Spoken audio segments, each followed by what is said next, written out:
நாட்டில் ஏற்பட்ட அடுக்குமாடி குடியிருப்பில் ஏற்பட்ட தீ விபத்தில் இதுவரை 49 பேர் உயிரிழந்திருக்கிறார்கள். பெரும்பாலும் இந்தியர்கள், தமிழர்களும் இருக்கிறார்கள் என்று தகவல்கள் வெளியாகி கொண்டிருக்கும் இந்த நேரத்தில் தமிழக முதலமைச்சர் ஒரு உத்தரவை பிறப்பித்திருக்கிறார். உதவி எண்களையும் அறிவித்திருக்கிறார். இது தொடர்பாக எமது செய்தியாளர் பாஸ்கரை கேட்போம். பாஸ்கர், ஒருவேளை தமிழகத்தில் உள்ளவங்க அவங்களுடைய குடும்பத்தினரை குவைத்தில் யாராவது பாதிக்கப்பட்டிருந்தால் எவ்வாறு, யாரை தொடர்பு கொள்வது?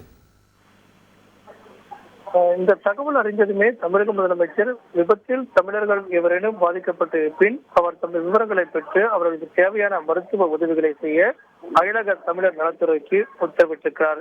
அதன் அடிப்படையில் அயலக தமிழர் நலத்துறை என்பது குவைத் நாட்டில் இருக்கக்கூடிய இந்திய தூதரகம் மூலமாக அங்க இருக்கக்கூடிய தமிழ் அமைப்புகளை தொடர்பு கொண்டு விபத்தில் சிக்கியிருக்கக்கூடிய தமிழர்களுக்கு தேவையான மருத்துவ உதவிகள் கிடைத்திட நடவடிக்கை எடுக்கப்பட்டிருக்கிறது. அயலக நலத்துறையின் கீழே உதவி எண்களும் அறிவிக்கப்பட்டிருக்கிறது.